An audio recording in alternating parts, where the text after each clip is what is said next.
नमस्कार दोस्तों, हमारे YouTube चैनल एस ज्ञान मस्ती पर आप सभी का बहुत बहुत स्वागत है। दोस्तों, इस वीडियो में हम चर्चा करने जा रहे हैं इतिहास के बारे में। यह वीडियो उन विद्यार्थियों के लिए बहुत ही मददगार साबित होगा जो अपनी तैयारी अभी शुरुआत करने जा रहे हैं।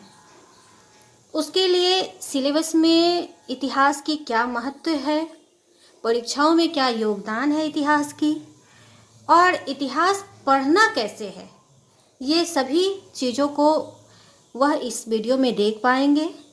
और ऐसे विद्यार्थी जो कि इतिहास तो पढ़ते हैं लेकिन कई बार उनको इतिहास समझ में नहीं आती, ऐसे विद्यार्थी के लिए भी बड़ा ही मददगार साबित होगा। आइए इस वीडियो में शुरुआत करते हैं हम इतिहास की परिभाषा के साथ। दोस्तों, इतिहासकार इतिहास की परिभाषा अपने अपने तरीके से देते हैं। कई भिन्न परिभाषा हमारे किताब में भी मौजूद है और यहाँ पर हम समझाने के लिए कुछ परिभाषाओं को हमने रखा है यहाँ। तो आइए देखते हैं इतिहास की परिभाषा। दोस्तों, इतिहास क्या है? इसके लिए एक प्रचलित परिभाषा है, भूतकाल में जो कुछ भी घटित हुआ उसके विवरण को हम इतिहास कहते हैं।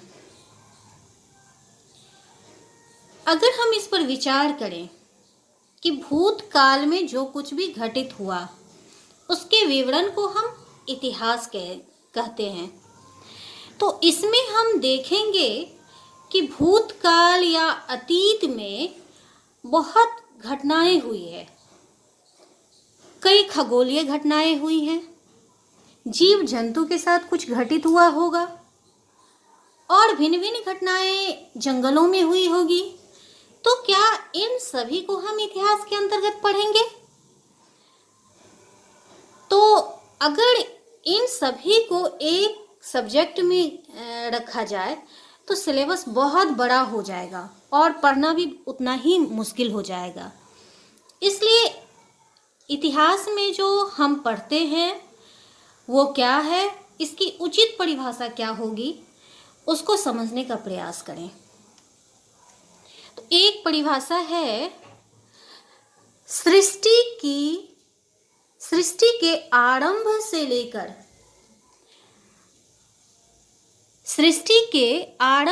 लेकर अब तक की मानव सभ्यता के विकास की कहानी ही इतिहास कहलाता है।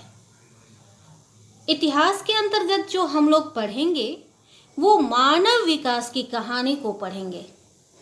मानव विकास यानी उस समय की जब सृष्टि की आरंभ हुई थी तो मानव ने क्या क्या किया, उसकी सामाजिक संरचना कैसी रही, आर्थिक स्थिति कैसी रही, जहाँ तक महिलाओं की कंडीशन क्या रही, इन सभी को हम इतिहास के अंतर्गत पढ़ेंगे। अब बारी है दोस्तों, इतिहास की परिभाषा के बाद हमें इतिहास की महत्व को देखना चाहिए। इतिहास की महत्व हमारे सिलेबस में क्या रखती है, साथ ही साथ हमारे जीवन में इतिहास की क्या महत्व है, इसे भी जानना बहुत ही ज़रूरी हो जाती है। इसलिए आइए देखते हैं इतिहास की महत्व। दोस्तों, इतिहास हमें बहुत कुछ सिखाती है। हमें इतिहास से अतीत में जो गलतियां हुई वैसी गलतियां पुनः ना करने की सीख मिलती है। अब इसे अगर हम आम भाषा में समझें तो अतीत में बहुत सारी गलतियां हुई है। अब उदाहरण के लिए अगर हम लेते हैं कि राजाओं के द्वारा बहुत सारे भयंकर युद्ध लड़ा गया, जिसका बहुत भयानक परिणाम भी निकले। अब युद्ध में दो राजाओं के साथ आपस में युद्ध होती है। एक राजा जीतता है और दूसरा हार जाता है। दोनों से हमें सीख मिलती है। अगर जो राजा जीतता है तो उसकी रणनीति कैसी थी, उसकी सैन्य क्षमता कैसी थी, वो किस साहस के साथ लड़ा जो कि विजयी हुआ, यह भी हमें सीख देती है। और अगर जो राजा हारा है वह भी हमें सीख देती है कि क्या गलतियां हुई, उनकी लड़ने की तरीका क्या थी, उससे हमें सीख मिलती है। तो ऐसी बहुत सारे पहलू हैं जो इतिहास हमें सिखाती है उसको ना करने की। अब बहुत सारी बुराई, बहुत सारी कुरीतियाँ भी इतिहास में आई है, जैसे राजनीतिक कुरीतियों का विकास भी हुआ है, युद्ध जैसे भयानक परिणाम भी निकले हैं। ऐसी गलतियाँ पुनः ना करने की सीख हमें इतिहास से मिलती है। इसलिए इतिहास की महत्व हमारे जीवन में भी बढ़ जाता है और साथ ही साथ सिलेबस में तो बढ़ता ही है।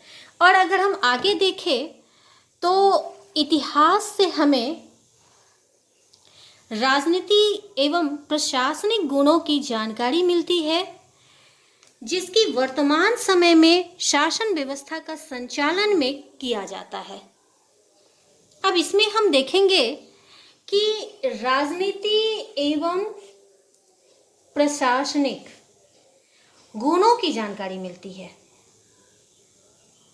गुणों की जानकारी मिलती है, जिसका उपाय वर्तमान समय में शासन व्यवस्था के संचालन में किया जाता है।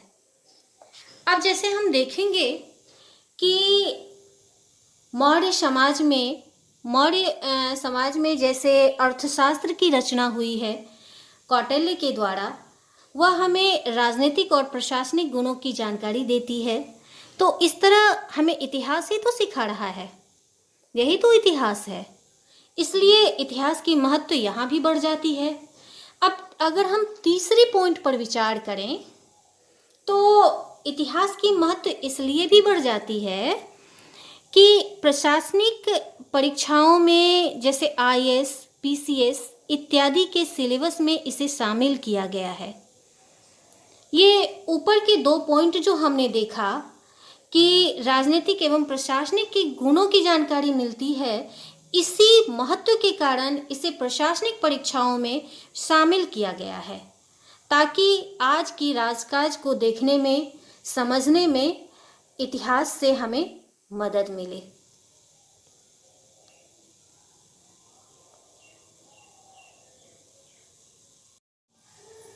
दोस्तों, इतिहास की परिभाषा और महत्व के बाद अब बारी है यह देखने की कि इतिहास का परीक्षाओं में क्या योगदान है, हमारे सिलेबस में क्या योगदान है।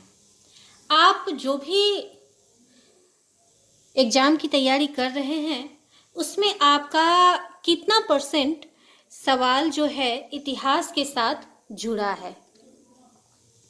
तो IAS और PCS में लगभग 25 से 30% सवाल जो है हमारे इतिहास से ही बनता है।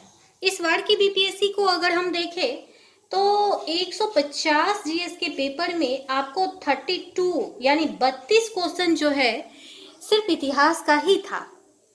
तो इस तरह हम देखते हैं कि इतिहास की योगदान परीक्षाओं में बहुत ही महत्वपूर्ण हो जाती है। अगर हम बैंक, SSC, रेलवे और UPSSC की सवालों को देखें तो अगर 50 की GS पूछा जाता है तो उसमें 8 से 10 सवाल जो है आपको इतिहास से ही जुड़ा हुआ मिलता है।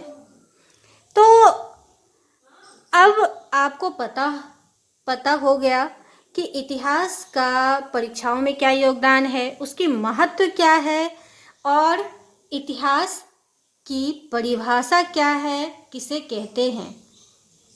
अब बारी है आपको यह जानने की कि इतिहास पढ़ते कैसे हैं। बिल्कुल बेसिक से हमने इसमें बताया है, एक एक शब्द की परिभाषा। चूंकि ये परिभाषा इंट्रोडक्शन क्लास है, तो इसमें हम सारे शब्दों से अवगत होते चलेंगे। इस वीडियो में हम विस्तार से बिल्कुल नहीं पढ़ेंगे। आगे की क्लास में आपको विस्तार पूर्वक ये सारी चीज़ों को पढ़ाया जाएगा, बताया जाएगा। इसमें हम देखेंगे कि एक एक शब्द, अगर इतिहास को पढ़ना शुरू कर रहे हैं तो वो हम बिल्कुल बेसिक से देखते चलेंगे।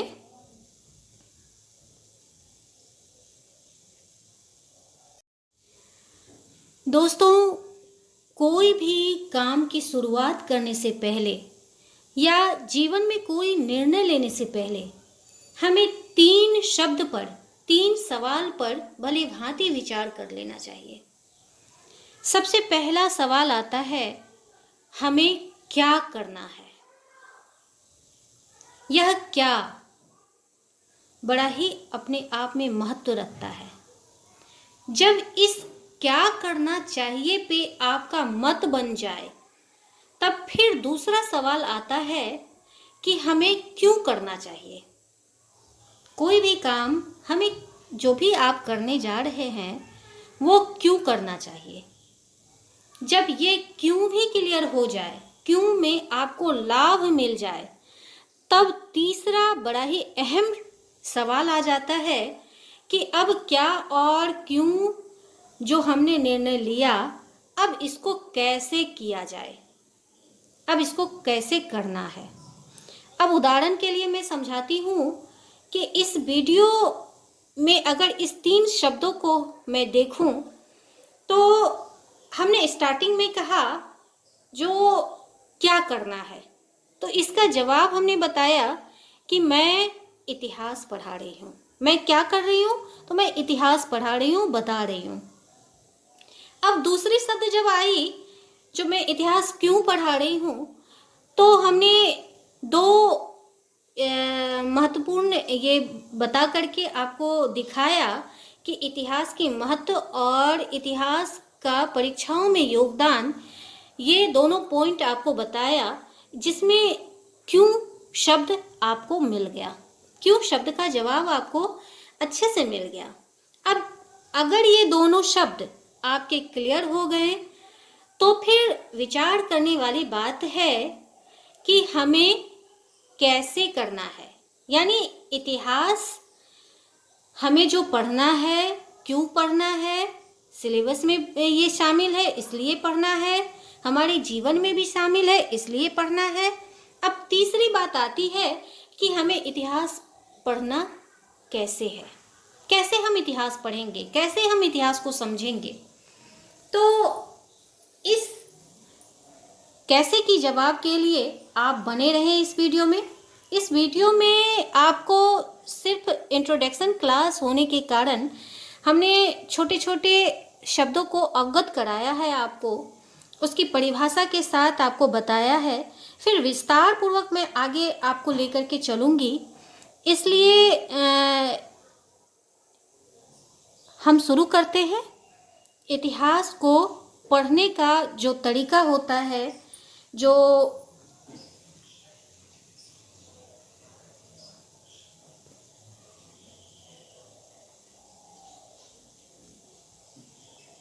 आइए शुरुआत करते हैं हम इतिहास के स्रोत से। दोस्तों, इतिहास की स्रोत, जब हम इतिहास पढ़ना शुरू करते हैं तो बहुत पुराने पुराने आंकड़े को हम लेते हैं, बहुत पुराना पुराना इतिहास को हम पढ़ते हैं। तो ये कैसे पढ़ते हैं, कैसे इसकी जानकारी इतिहासकार को मिला, इसके लिए इतिहास की स्रोत को पढ़ना बहुत ज़रूरी है। तो इतिहास की स्रोत जो है ये क्या है। इतिहास की स्रोत, चूँकि यह जानना जरूरी है, जिसकी सहायता से इतिहास की रचना की गई, उसे ही हम ऐतिहासिक स्रोत कहते हैं, यानी इतिहास की स्रोत को हम जानेंगे, इसीलिए हम इसको ऐतिहासिक स्रोत कहते हैं। जिसकी सहायता से इतिहास की रचना की गई उसे हम ऐतिहासिक स्रोत कहेंगे। अब आगे देखेंगे, आगे आप समझते जाएंगे कि ऐतिहासिक स्रोत को कई भागों में बांटा गया है। ऐतिहासिक स्रोत को जो है अध्ययन की सुविधा के अनुसार इसको सबसे पहले दो भागों में बांटा गया है। पहला है साहित्य और दूसरा पुरातत्व। अब इस सारे शब्दों को हम आगे लेंगे, क्योंकि यहाँ बताने के क्रम के लिए आपको एक मोटा मोटी आंकड़ा को यहाँ पे दी हूँ जो कितने भागों में बांटा गया है। यह जब आप एक साथ देख लेंगे तब फिर आपको आगे जानने में सुविधा होगी। तो इतिहास को जो है दो भागों में बांटा गया है, इतिहास के स्रोत को दो भागों में बांटा गया है। पहला तो होता है साहित्य और दूसरा पुरातत्व। अब अगर हम साहित्य को देखेंगे तो पहला है धार्मिक साहित्य, दूसरा है धर्मोत्तर साहित्य और तीसरा है विदेशियों का वृत्तांत। अब पुनः धार्मिक साहित्य को तीन भागों में बांटा गया है। अब ये तीन भाग है, पहला है ब्राह्मण साहित्य, दूसरा है बौद्ध साहित्य और तीसरा है जैन साहित्य। धार्मिक साहित्य है इसलिए इसमें धर्म की चर्चा होगी। आगे इसको पढ़ेंगे, बहुत विस्तार से पढ़ेंगे, बहुत गहन चर्चा होगी इस पर। अब विदेशियों का वृत्तांत, इसको भी बांटा गया है। तो बांटा गया है किस बेसिस पर, किस आधार पर? तो इसकी राष्ट्रीयता के आधार पर बांटा गया है। जो विदेशी हमारे भारत में आए, हमारा भारत जो था भौगोलिक दृष्टिकोण से बड़ा ही समृद्ध था। यहाँ धर्म की भी एक अलग ही कहानी रही है, जिसके लिए विदेशी कई बार हमारे भारत में आते थे, रहते थे और यहाँ अपनी ज्ञान को भी आगे बढ़ाने के दृष्टिकोण से यहाँ आते थे। तो जहाँ जहाँ से जिस राष्ट्र से लोग आए उसी राष्ट्र के आधार पर बांटा गया। जैसे जो यूनान से आए उसे यूनानी कहा गया, जो चीन से आए उसे चीनी, श्रीलंका से आने वाले सिंहली, नेपाल से आने वाले नेपाली और तिब्बत से आने वाले तिब्बती। आगे देखेंगे, इन सब का पुस्तक है जिसको हम देखेंगे, पढ़ेंगे। उसके बाद हम आते हैं, जब साहित्य की बंटवारा हो चुका है तब फिर अब हम देखते हैं पुरातत्व की। पुरातत्व को जो है इसको विभक्त किया गया है, जैसे सिक्का, अभिलेख, मूर्तिकला, चित्रकला और उत्खनन। ये आप एक फॉर्मेट के रूप में देखा। अब इसको हम देखेंगे, जो साहित्य क्या है, किसे कहते हैं, पुरातत्व किसे कहते हैं, धार्मिक साहित्य क्या है, आगे सब हम इसमें देखेंगे।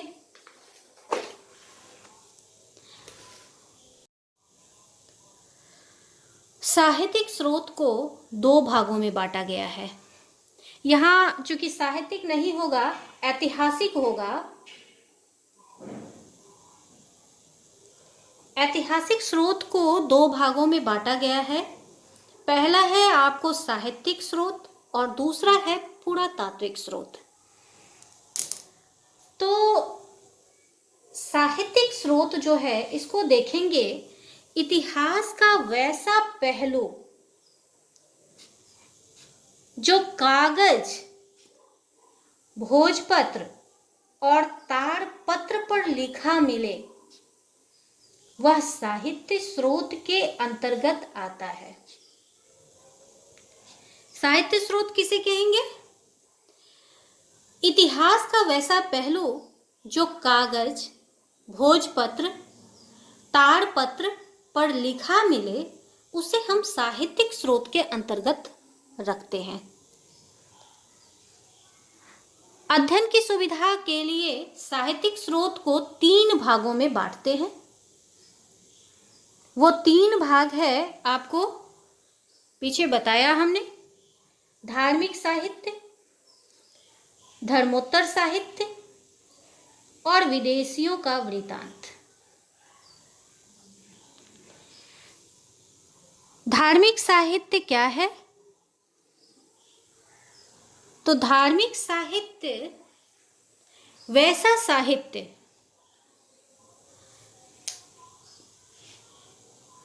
जो किसी धर्म के प्रचार प्रसार हेतु या जिसमें किसी धर्म विशेष के सिद्धांतों का उल्लेख मिलता हो,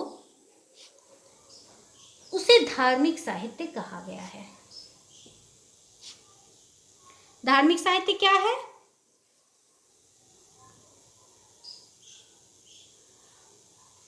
वैसा साहित्य जो किसी धर्म के प्रचार प्रसार हेतु या जिसमें किसी धर्म विशेष के सिद्धांतों का उल्लेख मिलता हो, उसे हम धार्मिक साहित्य कहेंगे। उसके बाद है, अभी इसमें हम सिर्फ देखते जाएंगे जो धार्मिक साहित्य क्या है, धर्मोत्तर साहित्य क्या है। इस सब चीज़ से जब हम अवगत हो जाएंगे तब फिर इतिहास पढ़ने का मज़ा ही कुछ और है। अच्छे से जानकारी भी होगी, समझ में भी आएगा। तो इसको पहले हम देखेंगे, धर्मोत्तर साहित्य क्या है।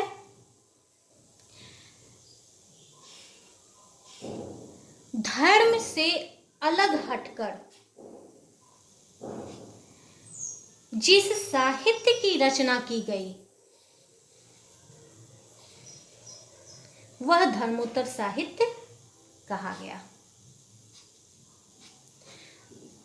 धर्म से अलग हटकर जिस साहित्य की रचना की गई वह धर्मोत्तर साहित्य के अंतर्गत आएगा, उसे हम धर्मोत्तर साहित्य कहेंगे। यह समय विशेष की राजनीतिक एवं प्रशासनिक स्थिति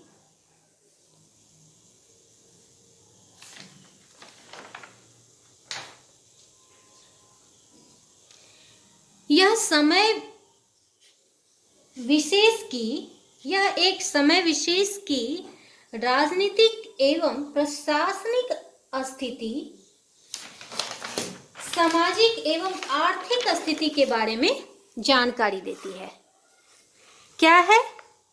तो यह एक समय विशेष की सामाजिक, आर्थिक, राजनीतिक स्थिति के बारे में जानकारी देती है। वह जो है धर्मोत्तर साहित्य के अंतर्गत आता है, उसे हम धर्मोत्तर साहित्य कहते हैं।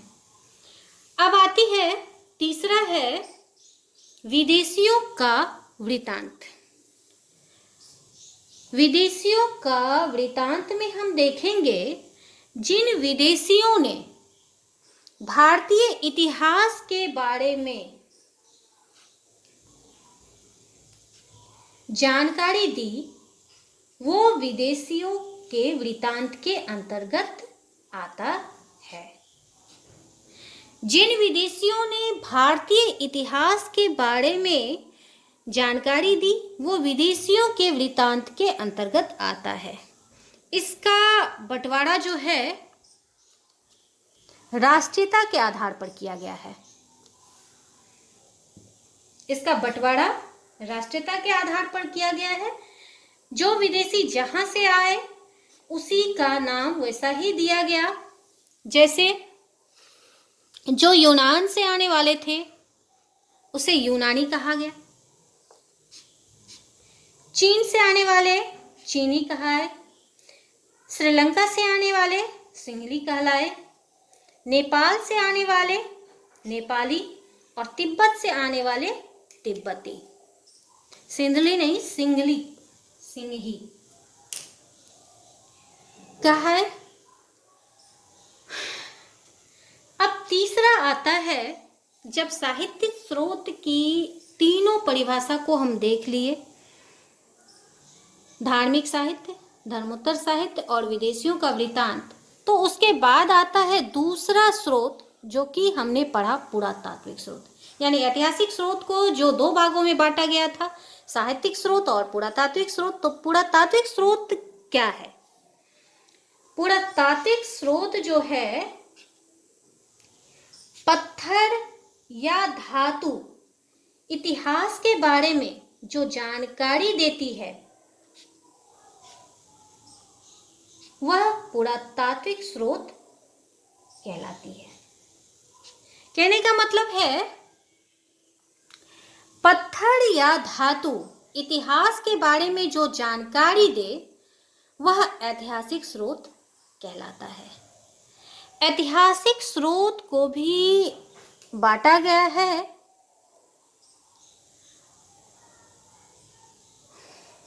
पुरातात्विक स्रोतों को भी निम्नलिखित भागों में बांटा गया है, जैसे सिक्का, अभिलेख, मूर्तिकला, चित्रकला, उत्खनन। ये सारे जो सिक्का, अभिलेख, मूर्तिकला, चित्रकला और उत्खनन आता है, वह पुरातात्विक स्रोत के अंतर्गत आता है। इसका परिभाषा से ही ये क्लियर हो जाता है कि पत्थर या धातु इतिहास के बारे में जो जानकारी दे, वह पुरातात्विक स्रोत के अंतर्गत आएगा। तो इसमें पत्थर या धातु ही रखेंगे, और जो कागज और तारपत्र और तामपत्र पर लिखा हुआ मिले, उसे साहित्य कहा गया है। तो साहित्य के बारे में तो हम अच्छे से जानकारी ले लिए हैं। तो अब है ऐतिहासिक स्रोत में पुरातात्विक स्रोत के बारे में जानने की बारी। तो अब सिक्का क्या है?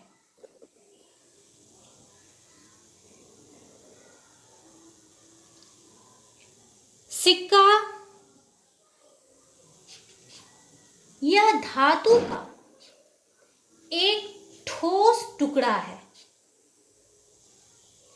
जो वजन में मानकीकृत होता है, जिसे व्यापार की सुविधाओं के लिए बहुत बड़ी मात्रा में उत्पादित किया जाता है। उसे हम सिक्का कहते हैं। अब इसको समझिए। सिक्का के बारे में एक स्पेशल वीडियो आपको मिलेगा, जिससे कि सिक्का से जो भी सवाल आपके परीक्षाओं में पूछी जाएगी, वो सभी को बता दिया जाएगा। उससे बाहर आके एग्जाम में जो है पूछने वाला नहीं है। सिक्का से आपका सवाल नहीं छूटेगा। तो सिक्का यहाँ पे सिर्फ मोटा मोटी आप जानकारी लें, जो सिक्का क्या है, अभिलेख क्या है, मूर्तिकला क्या है। चूँकि इंट्रोडक्शन क्लास है, तो यहाँ पे हम अगर सबको विस्तार पूर्वक बताएंगे तो फिर वीडियो बहुत बड़ी हो जाएगी। इसलिए इस वीडियो को शॉर्ट करने के लिए हमने बस इसका परिभाषा को ही यहाँ लिया है। सिक्का धातु का एक ठोस टुकड़ा है जो वजन में मानकीकृत होता है। मानकीकृत का मतलब क्या होता है? तो ऐसा जो कि वजन में एक पैमाना उसका निर्धारित किया गया है, जो इतना ही वजन रखा जाएगा। ऐसा नहीं जो एक सिक्का जो है 5 ग्राम का हो गया और दूसरा सिक्का जो है 2 किलो का हो गया, ऐसा नहीं रख सकते। सबका वजन जो है सेम होगा। तो इसे ही मानकीकृत कहा जाता है, जिसे व्यापार की सुविधाओं के लिए बड़ी मात्रा में उत्पादित किया जाता है, सिक्का कहलाता है। उसके बाद बारी आती है अभिलेख की। अभिलेख का भी विस्तार से जानकारी मिलेगी आपको। तो अभिलेख किसे कहते हैं? पत्थर या धातु जैसी कठोर सतह पर राजाओं तथा अन्य महत्वपूर्ण व्यक्ति की आदेश और उपलब्धियां खुदी हुई होती है, उसे ही अभिलेख कहा जाता है।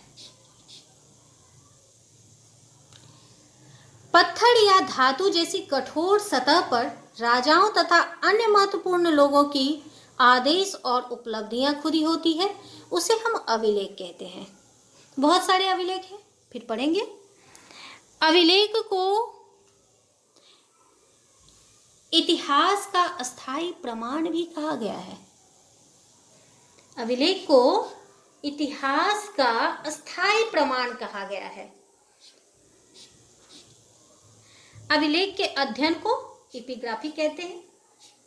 इतना जानकारी आप रखिए। फिर आगे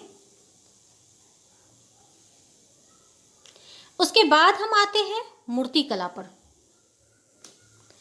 मूर्तिकला धरोहर के रूप में बहुत बड़ी संख्या में धातुओं और पकी मिट्टी की आकृतियां प्राप्त हुई है, जिसे मूर्ति कहा गया है।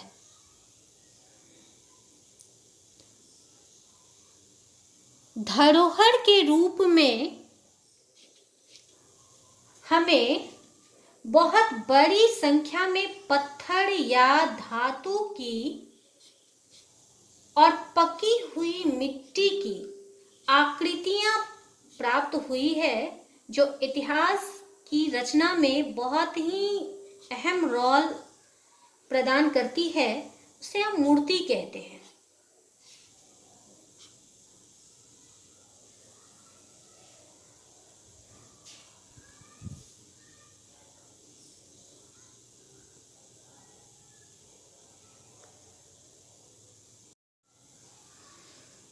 अब बारी है चित्रकला की। चित्रकला एक द्विविमीय कला है, यानी 2 डायमेंशनल। चित्रकला जो है 2 डायमेंशनल आर्ट है। अजंता के चित्रों में मनोभावों की सुंदर अभिव्यक्ति मिलती है। अजंता की भित्ति चित्र का निर्माण वकटक गुप्त कला में किया गया था। अजंता की भित्ति चित्र वहां की सांस्कृतिक उपलब्धियों पर प्रकाश डालते हैं, साथ ही आर्थिक तथा धार्मिक जीवन के अध्ययन में सहायता प्रदान करते हैं।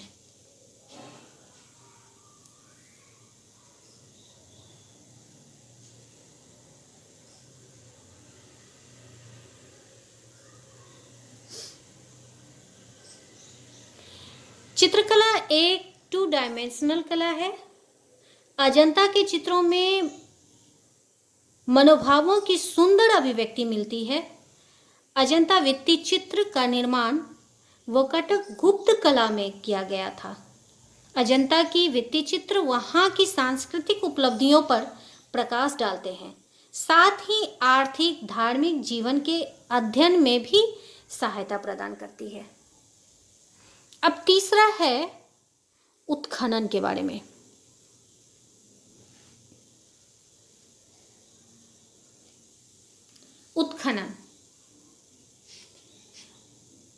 उत्खनन शब्द का अर्थ होता है खोद कर जमी हुई वस्तु को बाहर निकालना। उत्खनन भी इतिहास लेखन में भारी मदद पहुंचाते हैं। उदाहरण स्वरूप सिंधु घाटी सभ्यता का ज्ञान हमें प्राप्त सामग्रियों से ही होता है, यानी उत्खनन से ही हमें सिंधु घाटी सभ्यता का पूरा प्रमाण मिला है।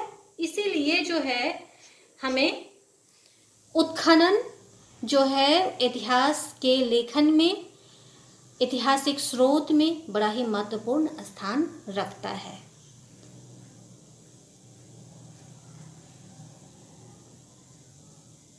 आज के वीडियो में इतना ही।